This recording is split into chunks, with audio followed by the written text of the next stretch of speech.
diggity damn, it is Draped and Gold's your one-stop shop for NXT content all across the world. And thank you so much for tuning in live at 10 a.m. Pacific, 1 p.m. Eastern. My name is Flobo Boyce. I'm going to be in the catbird seat, but as always, I'm not alone. I'm being joined by the man who's award-winning, hard-hitting, bag-breaking. The world is watching him. Real Jack Farmer. What's up, sir? Man, the day started off rough. I don't know if you've ever had this happen to you, Flobo, but Never. I wake up in the morning and I go to start my coffee. I have a Keurig and I put the little pot in there. You know, I close it. I hit on.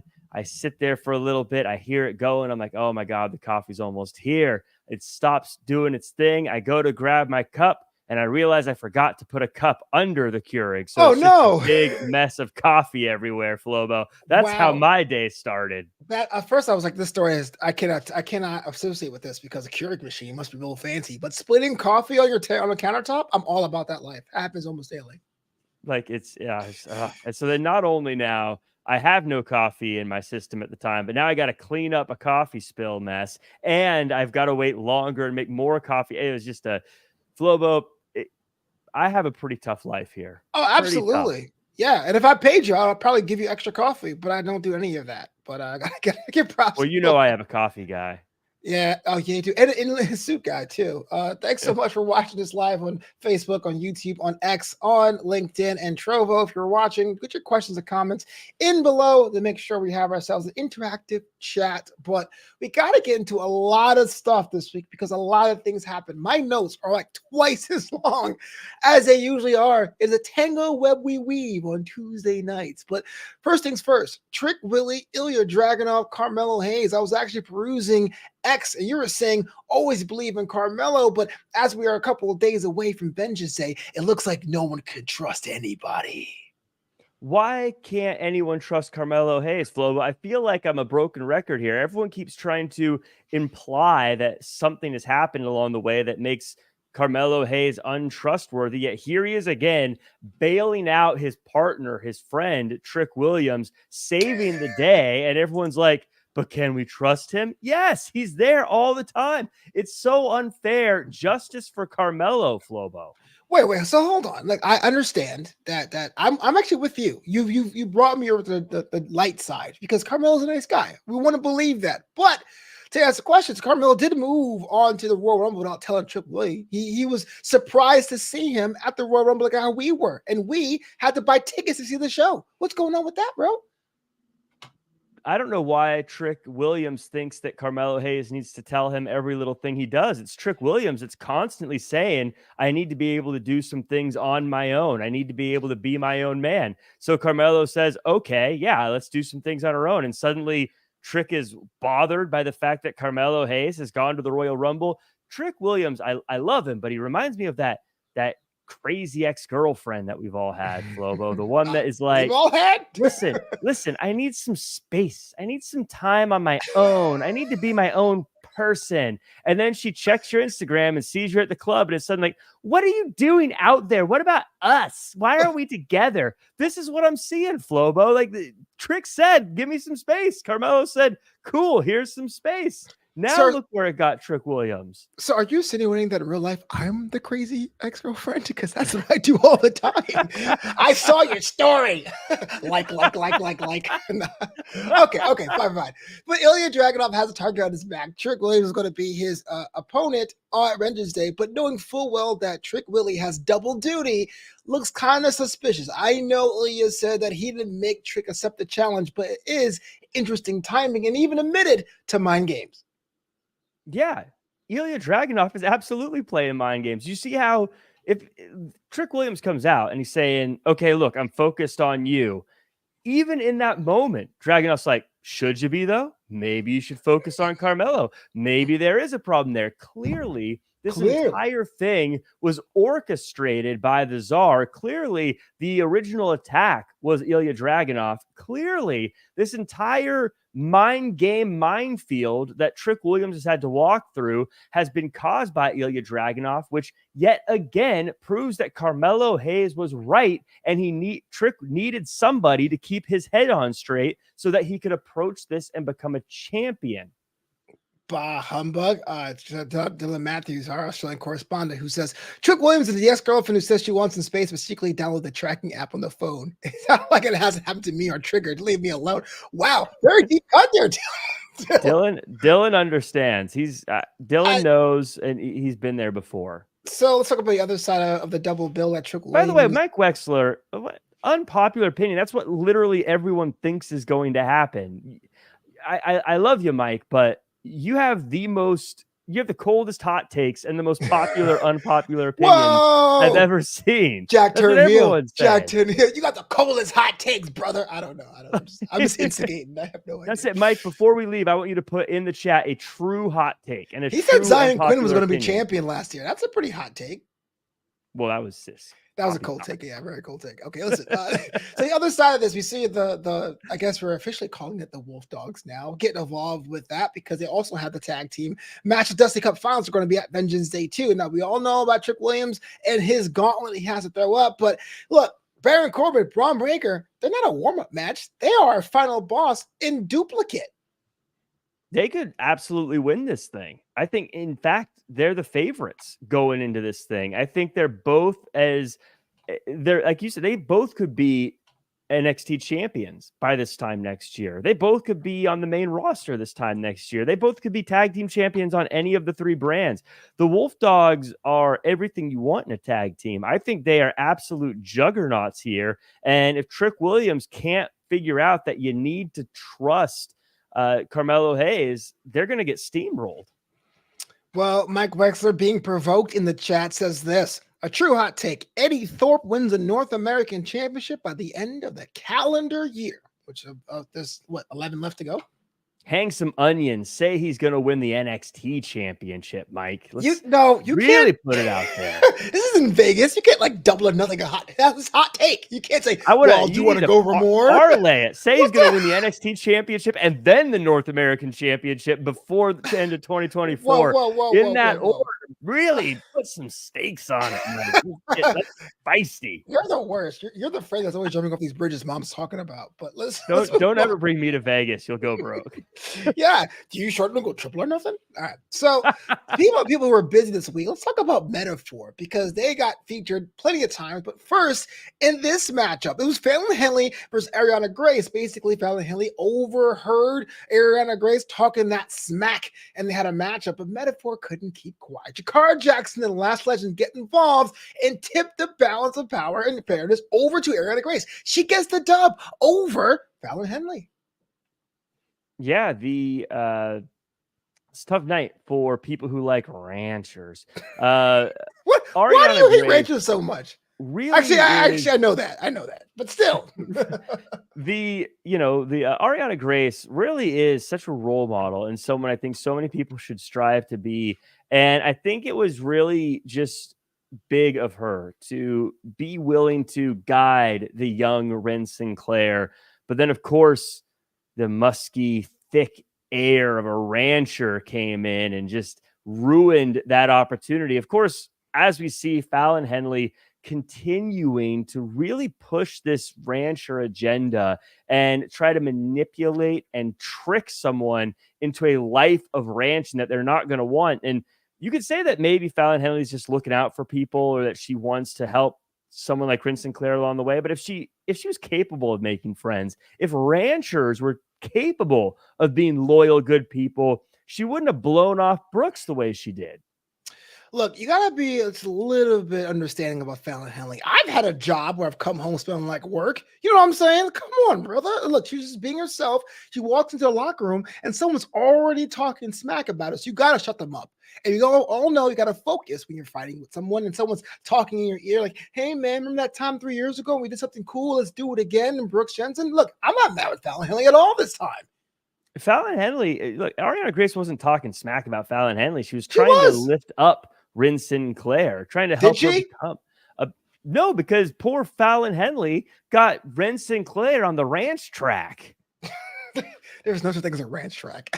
You can go to Raw, SmackDown, or Ranch. Pointing fingers out with ranchers is a gateway drug to being a rancher. Oh, stop it. Leave Regis alone. What a horrible GM. Could you imagine the draft? And they're like, and being drafted #1 to the ranch. Yeah, Umberto Carrillo, 3rd round. No, number 4. But I do really love that Ariana Grace was able to get a big win here. I think of just an inspiration to so many people. But poor Brooks, realizing fast though that just because you have a big belt buckle doesn't mean that you're in with the ranchers. And ranchers, like I said, they're just not a fun bunch. Yeah, I gotta say one thing about Brooke Jensen, but first, Lily Matthews just says, "Don't send Ren to the ranch. Poor Tiffany hasn't recovered yet." We haven't seen Tiffany Stratton except for those shop promos. But if you guys been watching Level Up, which I assume most people haven't, Brooke Jensen is kind of doing like this throwback '80s, almost, can I say other promotions, NWA kind of character. Hopefully, it's to be developed a bit more. Maybe he's on to something. Doesn't really need Fallon, just want to hang out with some old friends. Yeah. I mean, yeah, it's good that he's getting rolling. Again, it's just a shame that someone like Fallon Henley acts like she's never met him before, big timing him. Very odd that a rancher would say she's big timing somebody, but there we go. Well, of course, the big cheaters there were Last Legend Akara Jackson. So it was only fitting that Fallon Henley got her receipt later on in that Heritage Cup Championship match. Before we get to that, though, what is going on with Metaphor as a team? Are they a unit? Are they still hanging out? It always seems things kind of fray at the ends. No one seems to have a collective idea of what they're doing over that Metaphor. Yeah, this is where you really sound like a news spin doctor, Flobo. What do you mean they're not working together? Noam Dar retained the Heritage Championship in a brilliant way. All right, These two were able to stop Fallon Henley from potentially manipulating Ren Sinclair any further. This was a really well done attack on this event from Metaphor. I think they showed just how dangerous they are. A real well done, unsanctioned, unprovoked attack. It was class. Look, we look at Noam Dar, Flobo. This is the headline. This is what someone who wasn't trying to spin their own narrative would have said. Noam Dar defeats someone who's almost twice his size in a battle to retain the Heritage Cup yet again. So even though Metaphor as a group still has a lot of questions for Old Flobito, let's talk about the matchup. Heritage Cup rules featured on NXT, always kind of infrequently, unfortunately, for the Tuesday night program. It is Von Wagner against Supernova 11 Noam Dar, which is, I guess, the one person I think I can associate with a cup more than anyone at this juncture. The result was pretty much nothing to write home about. Noam Dar gets 2 straight falls. Von Wagner tries, couldn't get it done, even with Robert Stone's kids in attendance. But more importantly, Noam retains a championship he almost never defends, which makes the question, Jack, when's the next time he's going to put that title on the line? Nothing to write home about. Noam Dar overcame a huge amount of adversity. Now, he's been leading this team and guiding them and shepherding them, while Von Wagner's done nothing but focus and train for this match. And even though Von Wagner, again, twice Noam Dar's size was really unable to do anything against Supernova 11, the greatest Heritage Cup champion of all time, to say there's nothing to write home about. This is just another legacy defining moment, and very similar. You're right. When I look at the way these defenses go, and I look at how dominant they are, you're right. I agree with you that Noam Dar is the Roman Reigns of the Heritage Cup. Doesn't defend the title every day, but is on a historically long run that really you have to earn a right to face him, even though it's really just going to be you getting beat up when it happens. Yeah, actually, you actually raised a very important question, because Noam Dar does not defend that title differently than Roman Reigns or Logan Paul or Gunther. Is that too many? Do we want more workhorse championship titles? I would say, before you get in there, I would say I'm okay with it on those other championships, but the Heritage Cup is still trying to find its footing in the NXT storytelling format. It needs more chance to be exhibited. There should be more defenses. Well, yes and no. I would say, as far as do we need more workhorse championships? Not necessarily. I think we do have a lot of championships that get defended fairly regularly. I mean, the North American Championship changed hands just recently. So that one gets defended fairly often on NXT. But also across the WWE universe, there's a number of titles that get defended fairly regularly. So I don't think it's necessarily an issue there. But as far as the Heritage Cup goes, I agree with what you're saying. I think that we need to see more Heritage Cup matches. I think the difference is we need more Heritage Cup matches that aren't for the championship. I think we need to see people earn the right to contend for the Heritage Cup. And I think Von Wagner is a good example of why you can't just say, sure, you get a championship shot, because clearly he didn't understand the rules. Clearly he wasn't ready for this type of matchup. In a regular match, would he have done better? Probably. But this is a very specific match type. And I think we need to see more people competing in this division to earn the right to get that shot, instead of just people who feel like taking shots at it because they want to take a shot at a title.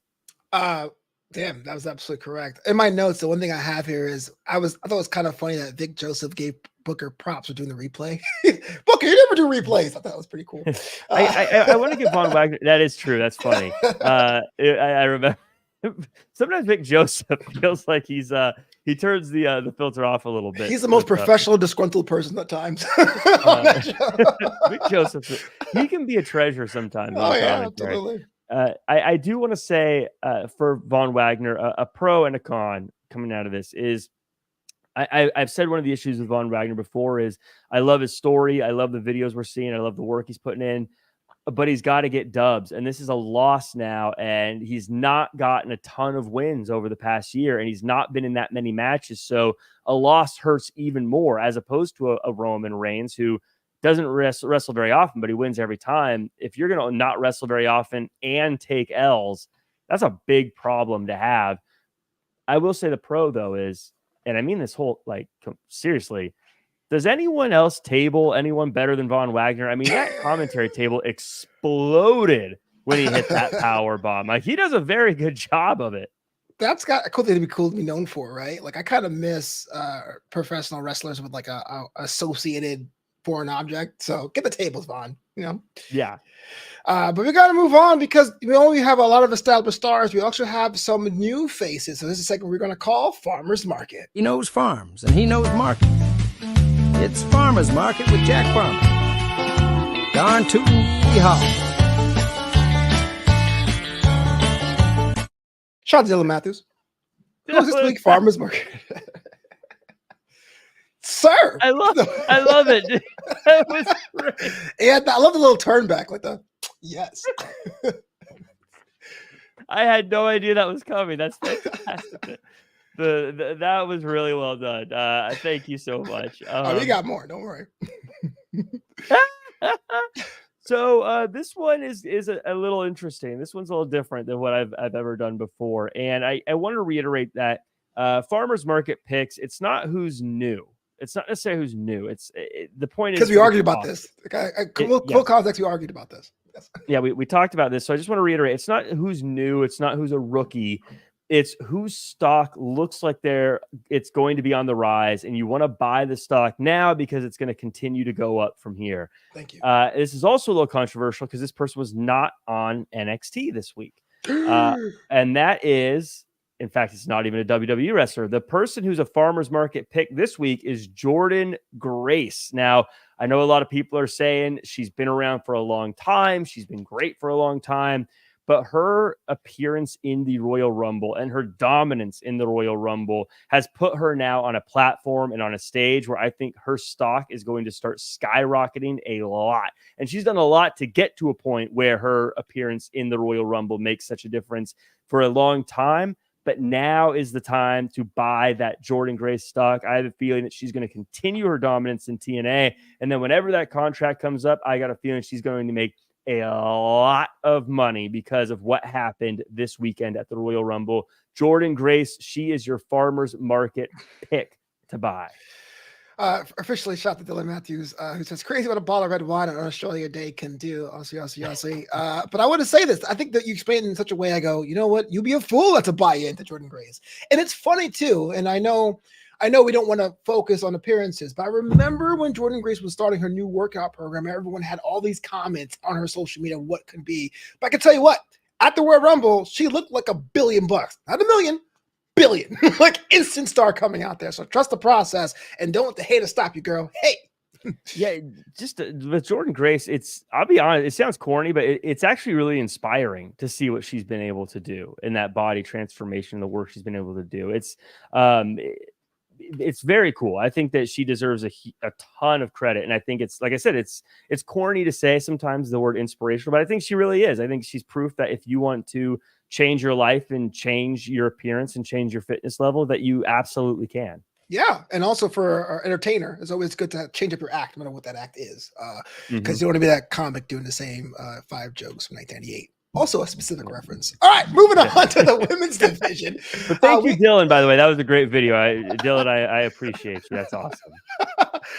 We had ourselves a clash of former friends, the newly called up. Elektra Lopez takes on the breakout contract still holder in Lola Vice. And it was Lola Vice with a spinning heel kick, but it was an intense matchup that was a brawl when it all said and done. But we had ourselves Vice City lives to survive another day. Yeah, I'd say more than survive. She looked great in this matchup. I think she looked dominant. She looked like someone who could be a threat to that NXT championship. Elektra Lopez is no pushover. And so the fact that Lola Vice was able to get through her the way she did, I think shows that Lola Vice has a pretty high ceiling. It'll be interesting to see how Vengeance Day shakes out. Obviously, there's a lot of stuff going on with the championship match there. So it'll be interesting to see how that shakes out and what the odds are of a Lola Vice cash-in being successful. But Elektra Lopez, I think it's great that she has an opportunity on SmackDown because it looks like Lola Vice just slammed the door on her way out. Is it a cash-in? I feel like you have to submit paperwork and have it approved by somebody. It feels a lot more formal when it's on a clipboard, you know? I had a discussion with Glenn about this over on Wrestling Inc. And he said, or we were chatting about it, because I feel like in the past, this has not been a Money in the Bank briefcase situation. Sure. And that historically you got the match, but you had to pick the match and you would be told when it is and you'd set the date. But Lola Vice seemed like she tried to cash it in recently. Absolutely. So I don't know if she's the only one that read the contract properly, or if there's been a change to the contract, but it looks like it might be a cash-in scenario. Yeah, I think it has evolved because for my knowledge, it was kind of like, hey, next week, I want you. Here's the contract. But back when Jordan Miles, remember him? I remember Jordan Miles on top of the ramp pointing out Adam Cole and saying, next week, I'm going to face you. Now, this year especially seems like, hey, look, anytime I'm going to take my opportunity. So hard to say. Do you like that change, or does it feel a little too Money in the Bankish, or did you like the old way, or do you like this way?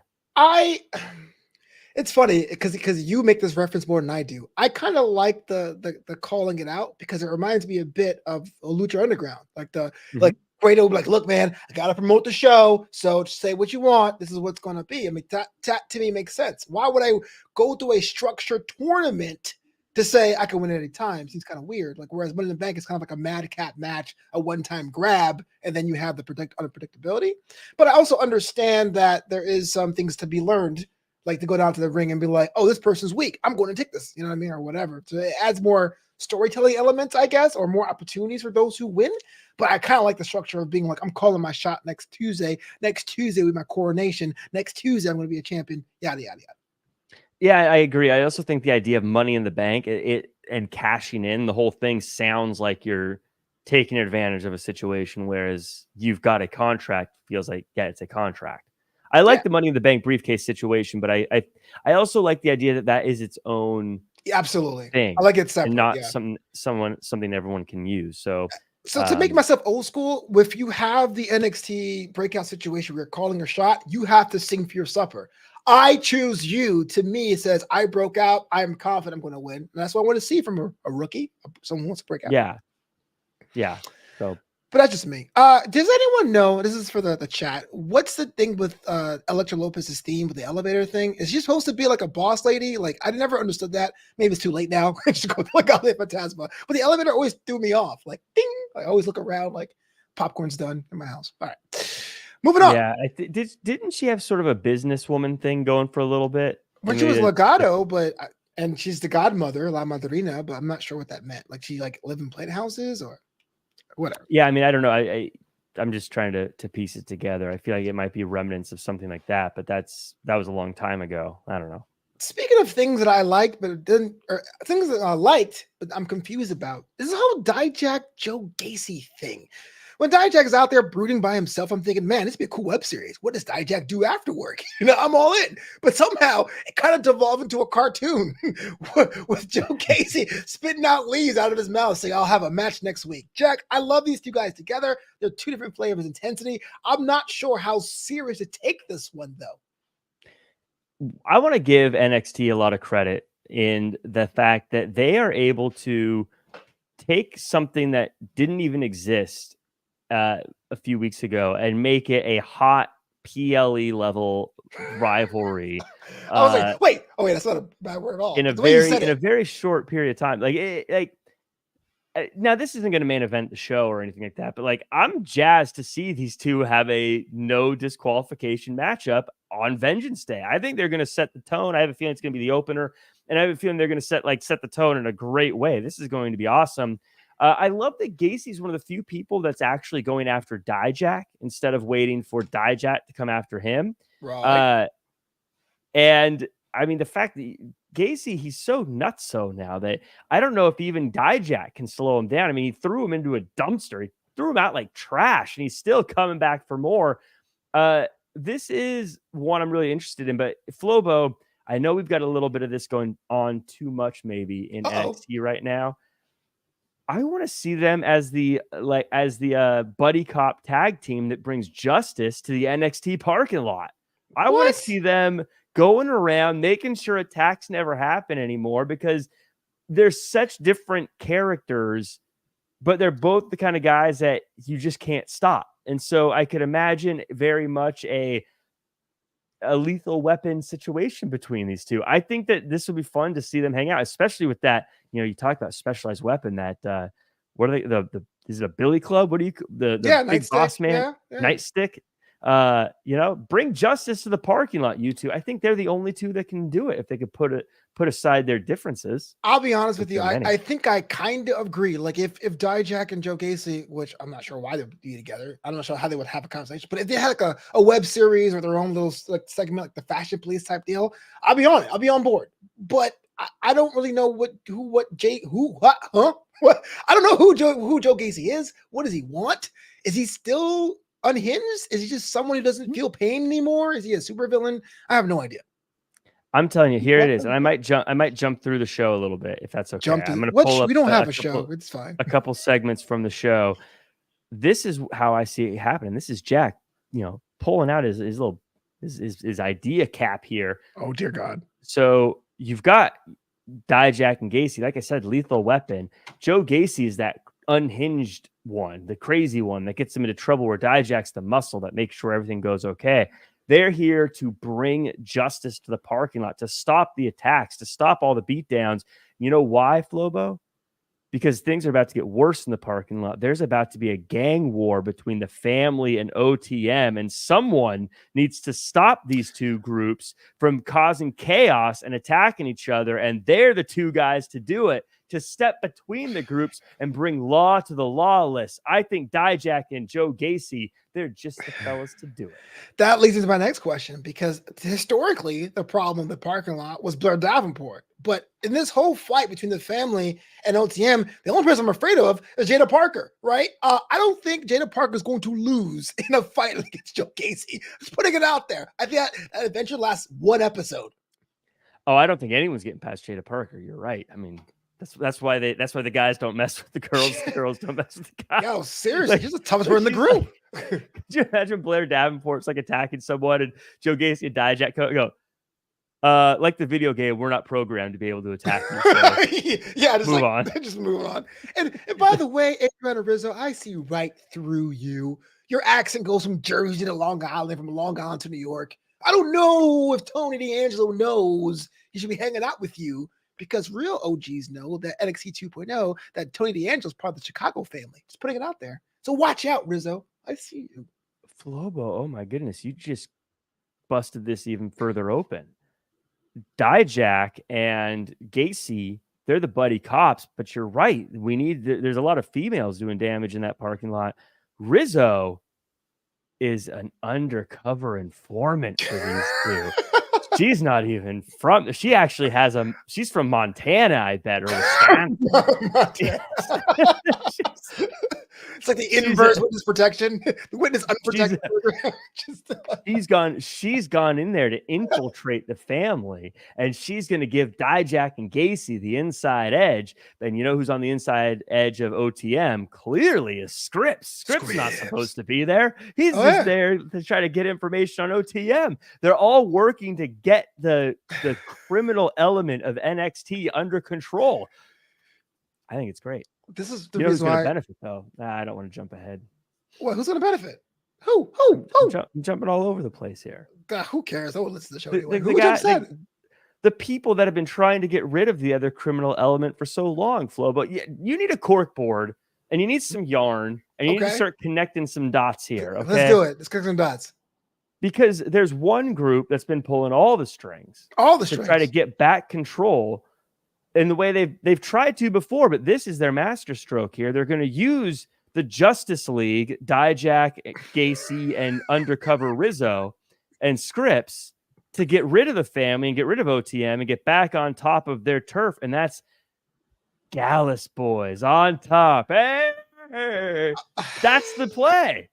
They're like it's like what's the movie with Leonardo DiCaprio? The Departed. The Departed. It's The Departed, Flobo. That's what's happening here. Dallas is going to departed their way back into control of NXT. This is an absolutely brilliant play. Jack has just done it again.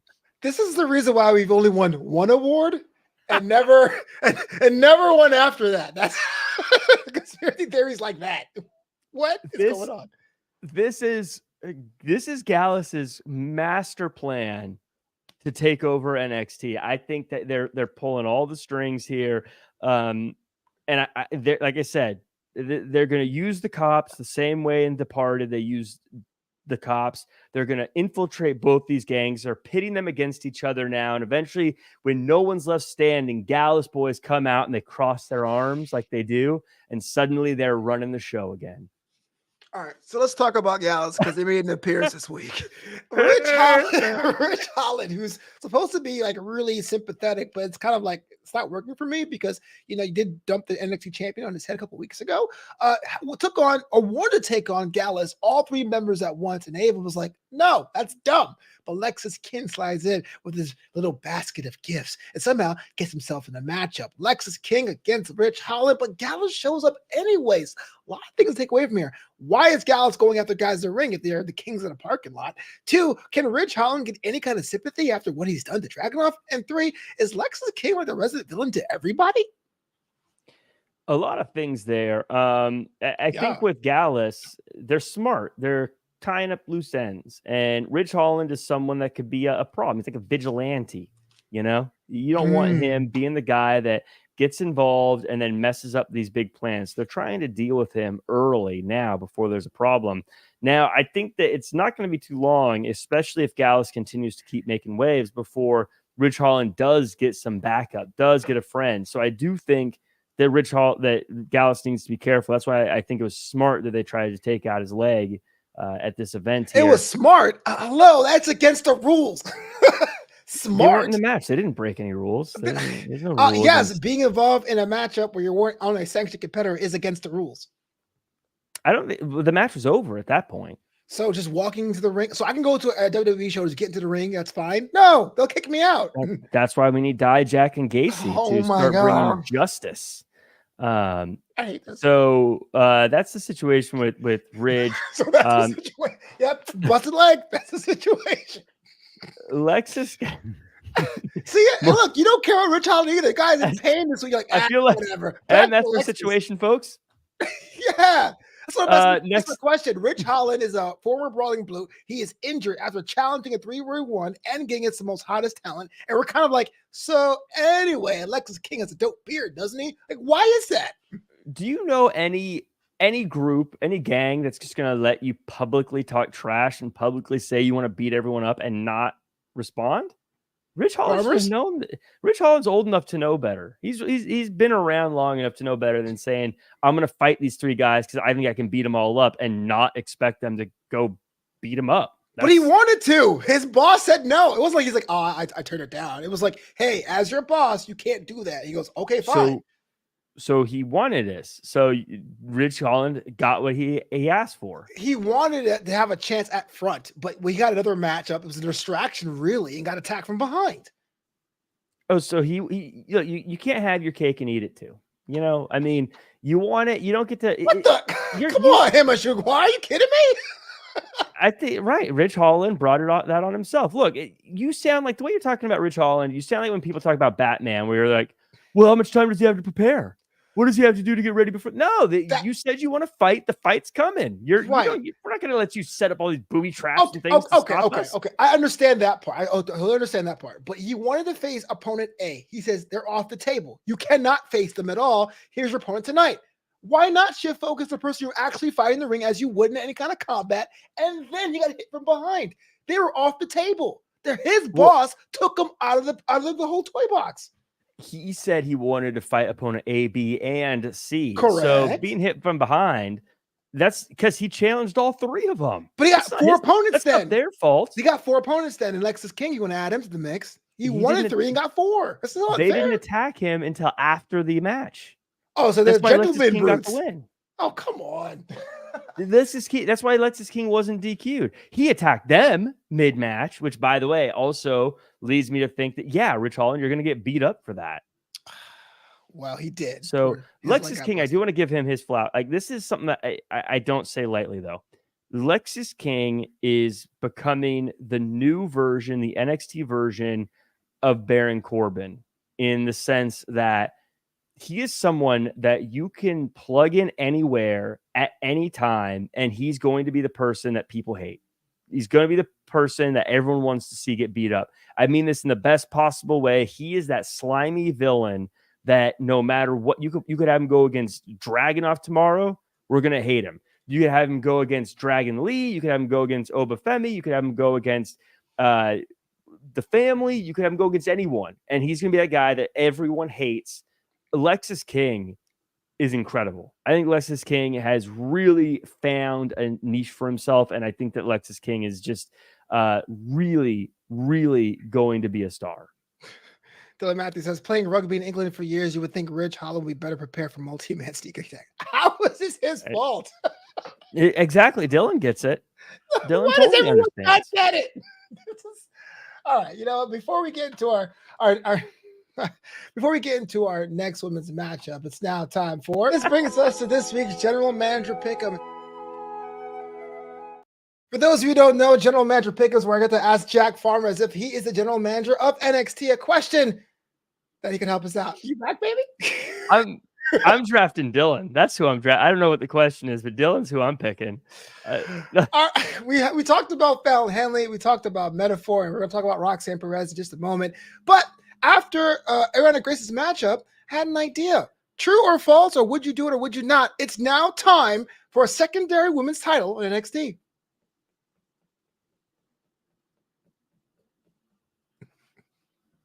No. ¿Por qué? No, I don't say so yet. And the reason is twofold. One, we still have tag team championships that could absolutely be utilized more. We could have more women's tag teams that are going after those titles. And that takes a lot of personnel to make that happen, to have a division of tag teams. But also, and this is actually more importantly, is I think that so far, the storytelling of what we're seeing to unfold in the women's division is good enough that a secondary title is unnecessary. We talk about Ariana Grace and we talk about Fallon Henley and we talk about people like, I don't want to jump ahead, like Tatum Paxley and everyone else. There's so much story happening that if there was a title on the line for Fallon Henley versus Ariana Grace, I don't think it would have mattered as much. I mean, it would matter, but it wouldn't. I don't think you're really getting that much more out of it. Like, I guess the situation is, I don't think there's a lot of people that have nothing to do. That's true. But when the I also ultimately agree with you, but I want to push back a bit because when the North American title was debuted, we had the same feeling. It was like, well, NXT is kind of a tight roster, everyone kind of has motivations. We don't need that. But the secondary title became more like the character belt, the one that people wanted to show they can go when it's bell to bell. Maybe a secondary title may help people like Brinley Reese or Ren Sinclair as they go up the ranks. So I would say if it was brought, if they made one, I wouldn't fight against it. I wouldn't be like, we don't need this, blah, blah, blah. But if you're saying, am I going to go out of my way to make one? Mm-hmm. I wouldn't go out of my way to make one. Fair enough. Especially since I know that there's more men's titles than women's titles, but since you only got 2 hours a week and you've already got the NXT Championship, the North American Championship, we've always talked about how we need more Heritage Cup matches if we're going to keep that division alive. We've got the men's tag team championships, the women's tag team championships, and the women's championship. That's 8 championships on a 2-hour show. The women's tag team championship is still retired, though. That's different. But I get what you're saying. So I think that I'm a GM. You're the GM. I'm the GM. No, so that's my thought process. I would rather them get the tag team division going again. In that case, if that's what we're doing, because I also think that SmackDown and Raw need tag teams to be drafted up as well. So if this is like if this is something like a baseball developmental team, you get the players you're going to need on your main team to get ready for the future. And so that's where I'd be looking. This is why you're the general manager forever on NXT. Let's go into it. Our women's championship match, the number 1 contender, Roxanne Perez against Tatum Paxley, who's gets on assignment there for Lyra Valkyria. I'm not really sure if it's a love of mentorship or more, but Tatum Paxley is fighting for her best friend Lyra, and try as she might, did not get the win here. Pop rocks, 1, 2, 3. Roxanne Perez is rolling. Yeah, I don't know why Tatum Paxley's so misunderstood. I don't understand why. What is misunderstood? She's a great friend who's trying to help out Lyra Valkyria. Lyra, I'm not sure if she's trying to pretend that they're not friends or if she really doesn't get it. It's funny, Flobo, to me. For months, we talked about Carmelo Hayes and how, like, he's not a real friend. He's not doing enough to help out Trick Williams. Then Tatum Paxley comes out and she's like, I'm going to help you, Lyra Valkyria. And everyone's like, whoa, she's crazy. So, like, what is it, Flobo? Like, I think Lyra said it specifically. She's the champion. She didn't ask for the kind of help that Tatum Paxley is offering. But neither did Trick didn't ask for it. Now everyone's mad at Carmelo for not being there. Well, they were friends first.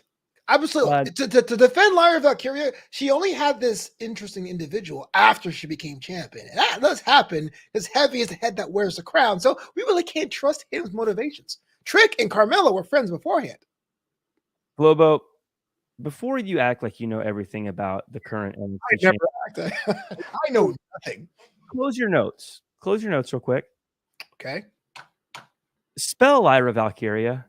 Ah, dang. LYRAVALYKRIA. Nope. You don't even know how to spell her name. I tried, dang it. I tried. All right. Technical.com. I spell it wrong every single time I write it, by the way. That's what? Oh, that's crap. I was close. Boo. So you can't even spell her name. Here you are trying to psychoanalyze everything about Lyra Valkyria. It's proven right. Fine. But this is just as I'm watching this, has again skyrocketed into one of my favorite things in NXT right now to watch unfold.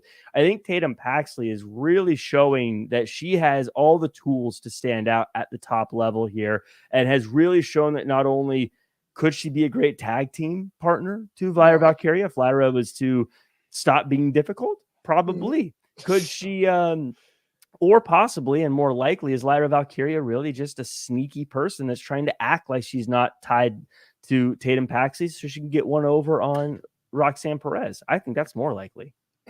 I'm with that. Has this pronounced Himanshu? Let me know if I pronounced that correctly. I want to get it right. Thanks for being on the show, by the way. Says, by the way, Tatum Paxley has a crazy finisher. I saw her matches on Level Up. She has potential. Yeah, if you're really okay with like not having heavy storylines, Level Up is a cool 30 minutes on Friday nights. I do recommend it to get to see what the future holds. You know what I mean? I kind of wish that the whole Dante Chen Boa thing didn't stop, though. I was all over the resurgence of Tian Sha. What happened there? I thought drop storylines were a thing of the past, but I guess I was wrong. Got to move on. Our first matchup was kind of a moot point with this. Now we know who won the matchup. Trick, Melo, Gang, Carmelo Hayes, Trick Williams beats LWO, but I have questions about this matchup in terms of LWO. One, LWO takes another loss. Is this group beyond repair? And more importantly, Oba Femi went through 3 of them at once. What?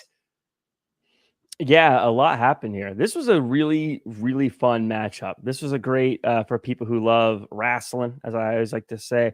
Very, very fun. But I think Trick Melo Gang, by the way, this just shows how deep this conspiracy is to try to break up the group. You'll notice that on the graphics, and every time they talk about these teams, it said LWO on the graphic, right? Correct. It says the names of the teams, but for Trick Melo Gang, it says Carmelo Hayes, Trick Williams. Yeah. Why didn't it say Trick Melo Gang? That's their name. They don't have a theme song. It's a terrible mashup. It's a terrible mashup.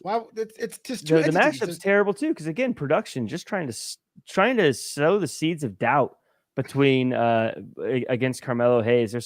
It's kind of a media hit job they're doing on Carmelo Hayes right now, and you can't trust the media of the production truck. Yeah, you can't trust the people in the production truck. They're bought and sold by everyone who's against Carmelo Hayes. Conspiracy.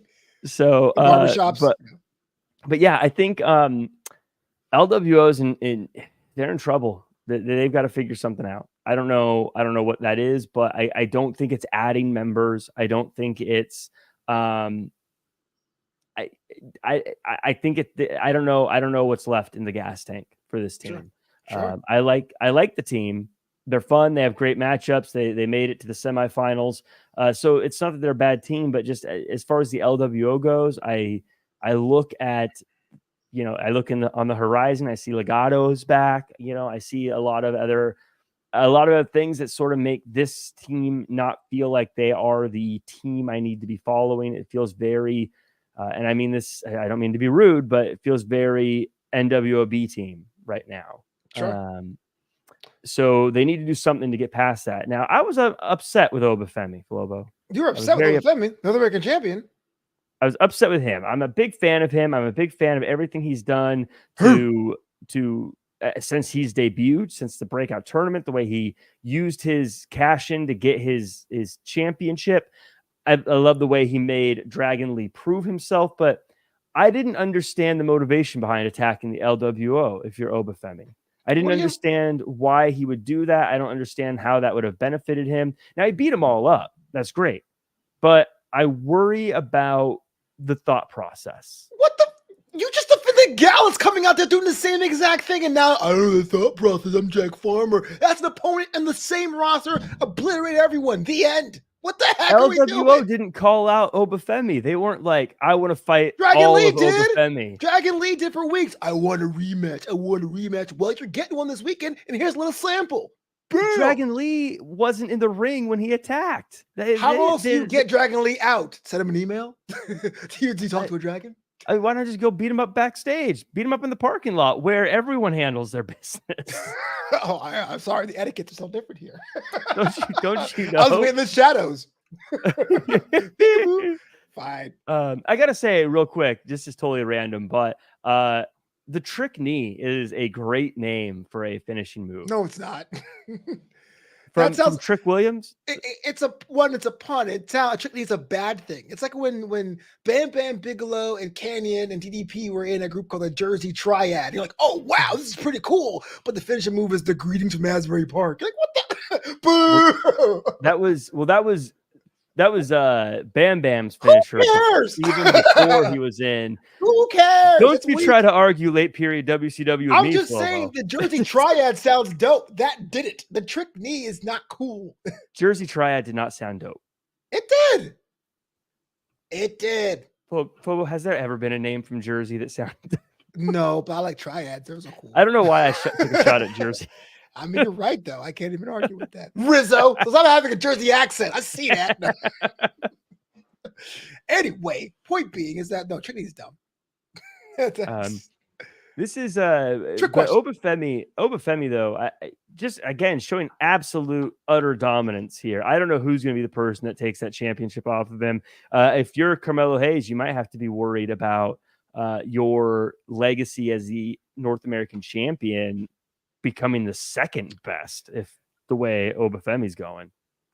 They don't Dragons in Australia, Dylan. But in all seriousness, I was confused as well. Oba Femi did not have to attack Dragon Lee. He's already the boss of his division. I do think it was kind of a statement. I do think it's kind of a thing where like he doesn't want to be put into a box. He wants to be an unpredictable force in the North American title division. I do think he retains at Vengeance Day. If we're going to go into predictions, but I am concerned about LWO just getting manhandled by someone who didn't even have a contract 2 months ago and now is a champion who is fairly new to the scene. You know? Yeah, I mean, and manhandled is the way to say it. I mean, all three of them literally jumped him and weren't able to get the job done against him. But I think that's less about LWO, more about Oba Femi. LWO definitely has their problems, but I just think Oba Femi is a force of nature. I don't think anyone's going to be able to stop him. We got to move on because apparently there's going to be a calendar until this weekend. Jack, Chase U was saved with the power of not a bake sale, but something equally as weird. A calendar. JC Jane comes through and earns her stripes as a member of Chase U. Chase U doesn't have to shut down. I know you're happy about this one. Well, I'm a little concerned because JC Jane did all this work on her own. She got the calendar ready, got them ready for sales, saving the school, plus there's money left over, but never once did Andre Chase say, yeah, and you're not going to have to worry about tuition anymore because you saved the school. Does JC Jane still have to pay tuition for this school? That seems a little unfair that the person who saved the school and brought them extra money now has to pay tuition for this school. I'm with you. I thought JC Jane would take this opportunity to buy the school, but she wants to do a calendar instead. I mean, I'm not complaining about the work ethic of it all, but it seems kind of weird. Like, well, I guess congrats. I mean, this was actually a very sweet moment. I thought was actually a very we thought the school was going to go. We remembered the old days, which what is time? Because it feels like that would like this 2.0 NXT wasn't that long ago. But then when you see some of the video, you're like, oh my God, years have passed. What is time, Flobo? Yeah, 27 months, it seems like. But I thought this was kind of a sweet moment. My favorite part of this whole thing, though, was Booker T. He was like upset that they didn't talk about how much he was like, how much do they cost? I heard. Like, play it cool, Booker T. He has a rival institution of higher learning. I don't knock him for that. Yeah, I mean, it's a little concerned that maybe they're counting their chickens before they're hatched because JC Jane's talking about how they've already made enough money to save the school, that there's going to be money left over. They never have to worry about anything, but the calendars go on sale this weekend. Yeah. So that would tell me that sales are currently at 0. Right. So I don't know. And I don't know how many people buy calendars anymore. That's what I was saying. I didn't want to believe it. I thought maybe there's something else that's going to happen. I thought there's going to be like a transfer. I think it's going to be like a selling to someone. I thought it was going to be a JC Jane University, but I guess we're fine with it. Yeah. I don't know the last time I bought a calendar. I used to have these desk calendars. I don't have one for this year though. But for a good 3-year run, I had, well, that was a terrible year. I had a pun one, a left-handed one, and a slang one. But anyway, nothing with girls on them. That's for sure. Yeah. So I mean, hopefully she says it's been successful. So hopefully it has been, and it'll be interesting to see what the second, what this next version of Chase U looks like. Still Matthews asks, how big was your dorm room at Chase U, Flobo? It was a stool. I didn't even have the back of my chair. Vengeance Day this weekend. Let's get to some predictions, man, real quick, and let's see what you think because you are the resident Larry Zbyszko of this show. Down? Mm-hmm.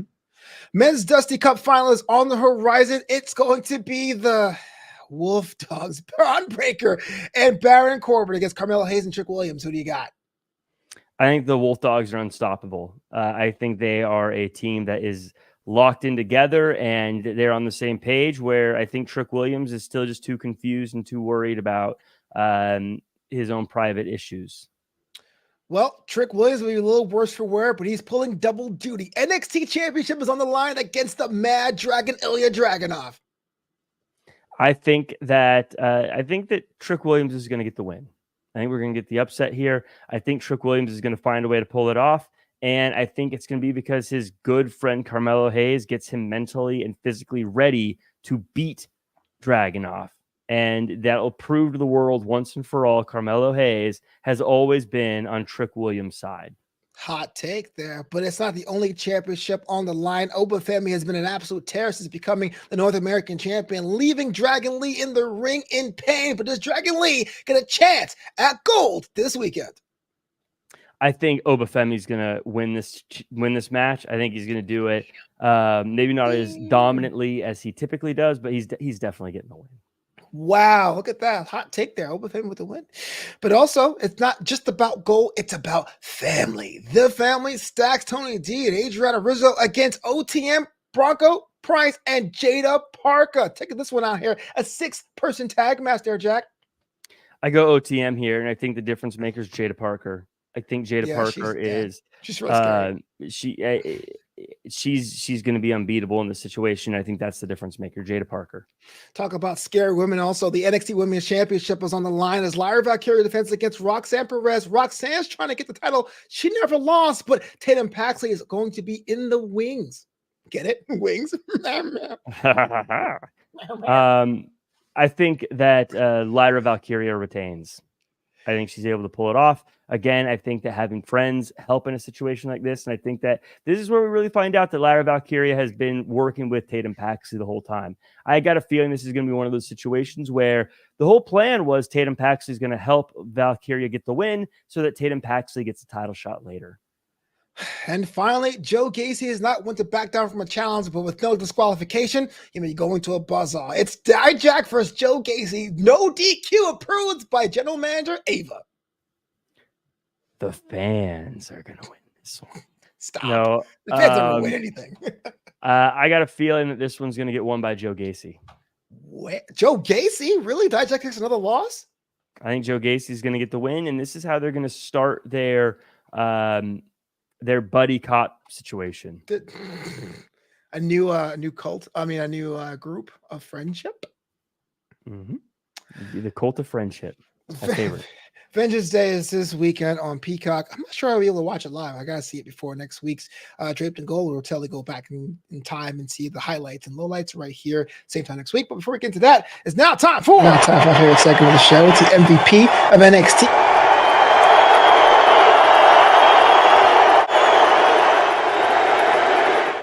Oh, the MVP of NXT. Who stuck out for you the most this week, Jack Farmer? Dylan Matthews, baby. You are the MVP this week, man. Dylan Matthews. These are great. Dylan Matthews, you go in history as the MVP of NXT this week. Oh, wow. Well, I had Lexus King. That's kind of weird. Dylan Matthews is I'll cross my note. Always a good time here at Draped in Gold. We break down NXT because we're a bunch of guys who love the show. So let me know what you think. If you're watching or listening right now on that Apple podcast or Spotify, because Spotify does support video podcasts, drop a 5-star review. The more recent reviews we get, the better it is to share amongst your friends. Yeah, it's those reviews. I know it sounds like there's a reason we ask for them. It's because it really helps like SEO and things like that and helps the show grow. So if the 5-star reviews do mean a lot. And also if you could just share the show on social media, that also really helps a lot as well. Absolutely. Now, Jack Farmer, you're a busy man, but if someone wants to learn more about you, book you, even see what you're doing around WrestleMania weekend, how to go about doing that? Yeah, you can follow me at Real Jack Farmer across all social media. I'm going to be doing commentary for Santino Bros this weekend for Fight Night 11. It's a fun little show we do on Fight TV that you can really see some young up and coming wrestlers who are just breaking out onto the scene on those shows. But also, yeah, I get to announce I'm going to be part of the Collective, which is the big Coachella type pro wrestling festival that happens during WrestleMania weekend. I'm going to be working for a couple of companies this time around. I've already got a couple events booked, so excited about that. More details to follow. Well, you can follow me at drapedandgold.com and at Flobo Boyce on that X and or Blue Sky. But I'm kind of working on a secret project here, trying to get it back into humor, sports blogging. Learn more at Just the Sandwich. No fries, no drinks, justthesandwich.com. It's a little budding project. It's not really a hard launch. It's kind of a soft launch. But we're back here next week, post Vengeance Day news. We're on the road to WrestleMania, and it's going to be a grand old time. Draped in Gold, drapedandgold.com. But until that time, Jack Farmer, say the words. Do your best and be yourself.